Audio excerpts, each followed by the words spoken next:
In this video, we're going to take a look at Photoshop's path tool options that are available to us, and just to kind of set a groundwork for you for understanding how paths work. They're very similar to the marquee tools and the lasso tools that we looked at in earlier videos, with one huge exception, and this is the exception that sets them apart. And that is, while we can draw shapes and designs and all of that freehand options with the path tools, just like the lasso tools and the marquee tools, the path tools remain editable, which means that once we create them, we can still edit them, we can shape them, and those editings and shapes don't affect the resolution at all in any way, shape, or form, which is a huge benefit for us because we can use that to our advantage in a number of ways and use that benefit to apply special effects and those types of things to our photographs, to our graphic designs, and so on. So let's take a look at the Path Tools palettes, and it's in this section right here. You'll notice that the first choice here we have the pen tool, free form pen tool, add an anchor point, delete an anchor point, convert point tool. We're going to look at this grouping later. We have the type, which is also in the paths area for the same basic reason. Type is editable, just like our paths are, because it's created using outlines, path outlines. Next we have the path selection tool and the direct selection tool. We'll look at those a little later. The last choice that we have is rectangle tool, the rounded rectangle tool, ellipse tool, polygon tool, line tool, and custom shape tool. And this is where we're going to start, because it's pretty much the most straightforward version. These are very similar to the marquee tools, as I mentioned, except that they're editable. Now, there's one more thing that I want to point out here, and that's here at the top. You'll notice that we have a number of choices. We have the tool mode. This fill usually corresponds to the foreground color, and that is what color our path is filled with whenever we create it. For instance, we have the rectangular path tool selected, so whenever we use that to create a rectangle, it will automatically fill with this green. And of course, we can change that color at any time. You also notice that we can adjust the stroke color. So if we want to add a stroke, which is basically an outline around the shape, we can determine the color that we want that outline to be, and its thickness, and the type of line that we want around it. So maybe we want a solid line, a dashed line, or a dotted line. We can also even control how the corners should be, whether we want them square or rounded or beveled. If we have straight lines, how they would end as a square edge, a rounded edge, or a square edge that goes beyond the center point. And the same with a line. We can control how everything aligns with the other. Okay, so a lot of flexibility. And then you also notice that we have the ability to determine the width and the height of our shape that we're creating, in this case a rectangle. And then these are alignment and application layers, like how they align to other objects and where they are in a layer arrangement setup and all of that. Some of these tools you probably won't use as much, but let's get into actually creating something. It's very straightforward. I'm just going to left mouse click and drag, and whenever I release, we create a path. And you'll notice that it also creates a new layer in the layers panel. You also notice that the shape shows up in the paths tab. Okay, now once I created this path, you'll notice that the tools for editing the path popped up, and it shows us our width and height. It shows all of the information, just essentially what you see up here. How much we can go in and control this and adjust this accordingly. So for instance, let's say that we wanted to change this green. I can choose the color here and say I'd rather go with this orange. If I click on the orange, it will automatically change it to the orange. Okay, I don't have to hit fill or do anything like that. It does it automatically. We can also apply gradients from the gradients palette just by simply clicking a button. Alright, we can apply patterns, which we haven't really looked at patterns much, but these are some of the default patterns like cork that comes with Photoshop, so we can apply those as well. Or we can keep it completely blank with nothing in it at all. Okay, so let's stay with a solid, and we'll stay with maybe this orange here. And if we wanted to add an outline to it, we can just simply click on the stroke area to select it, choose a color that we want, say maybe a dark brown, and then we can determine how thick we want that to be just by moving the slider, or we can type in that information as well. Maybe we want to have the lines dotted or solid. It's entirely up to you. And of course we can physically adjust the dimensions of this as well, although it's literally editable at any given point in time. One more thing that I'll point out, you'll notice that even though we drew a rectangle, we have the ability to round the edges. Okay, and I can type in a number of pixels that'll determine the rounding of it, or you notice that whenever I mouse over one of the corners, it turns into a directional arrow.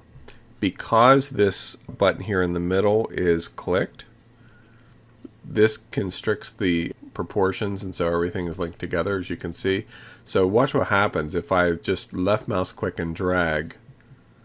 Notice how it's changing the shape. It's rounding the corners. And because the chain is checked, it will automatically do that for all four corners, and whenever I release, it's automatically adjusted. But let's say that I don't want to change all of them. Let's say I just want to change this one. So now I can go in and affect just that corner. Turn it back to a square. Select this one. I could turn it back to a square, and so now we end up with this shape where our corners, let's increase this even more to say 95. And let's say I want this one to match, so I could key in 95 as well. And so you can see very easily we're able to adjust shapes and size and all that kind of stuff. We can also control the width and the height. Like let's say I want it to be more narrow, instead of 190 pixels, maybe make it 120. And everything automatically adjusts to allow for that. It really is cool and amazing what you can do with the paths tool and the adjustment palettes and everything, just by working with the options that you have available to you. The same is true. We do have the ability to create a rounded rectangle straight from the word go. And this can especially come in handy if you want to make like web graphics, buttons, and those kinds of things. So I could create an option like that, maybe turn the stroke off. Okay. And perhaps let's apply a gradient, or no, hold on. Let's apply a gradient fill. And we'll just select this copper one here, and you'll notice how it's applying. It actually has some dimensionality to it. And you know what, let's actually put a border around it, but just a thin border. And color wise, let's choose maybe a brown. And so now whenever I deselect the image, I'll just click off of that layer. We basically have a three-dimensional shape, and what's cool about it is that we can edit this and scale it and do whatever we want at any given time, which brings us to these tools here, the path selection tool and the direct selection tool. These are different. The path selection tool allows you to select a path. Okay, let me turn that path on. So now you want to make sure you're on the right layer. So whenever I click that, it allows me to select the entire path. Okay, so if I try to say click on one of these points to scale or something like that, it just moves it. So essentially it's kind of like the move tool for paths. Okay, as opposed to the direct selection tool, which gives you the ability to select specific points. And the reason why you'd want to do that is because you may want to edit them. Okay. For instance, let's say I take this point right here, and let me zoom in here a little bit just so you can see this a bit more pronounced. So if I click on just this point, you'll notice that I can bring it down and it'll change. It'll change the shape of it. You'll notice that also we have these extenders here that allow us to edit the shape of the curves. And so it gives us the ability to create something that's different than just a typical shape that we may use. Okay, so then if I zoom back out, you can see where it's taken on a different form. So that's the difference between path select tool versus direct select. So path select always just selects the entire path. It's not an editing tool at all. It's just basically a move tool, as opposed to the direct selection tool, which gives us the ability to edit a specific edit point on the path itself. Okay. One other thing that I want to point out here before we move on with the shapes, all the shapes pretty much work the same. The one exception is the custom shape tool. And if we select that, we have the fill right now set to this blend, and I'm going to change that to just a solid color. And by the way, you'll notice that because this selection or this path was selected, that it did change that color. If I hit undo or use history here to undo that and have this path deselected, okay, then come to the shape tool and change the fill color, it won't affect the existing path. Well, actually it shouldn't. I guess it is because I'm on that layer. But let's say we want to go with a solid. And one of the key differences here with the shape tool is that it gives us the ability to create unusual shapes other than just circles and rectangles and those kinds of things. So for instance, over here on the far right, you'll notice that another option has been added, and that is shapes. And Photoshop comes with a variety of shapes that we can choose from. Arrows and animal shapes, all kinds of arrows, starbursts and waves, picture frames, musical notes, all sorts of objects that you may want to use in your designs. Okay, there's talk bubbles. So like for instance, let's say that you wanted to create a custom arrow for a web design that you're creating. So we could choose this arrow, arrow 12, and whenever I draw it, it gives me the ability to create this shape on demand. And it will take on the fill and the stroke, whatever I've chosen to make it. And of course, I can go in and change those options as well.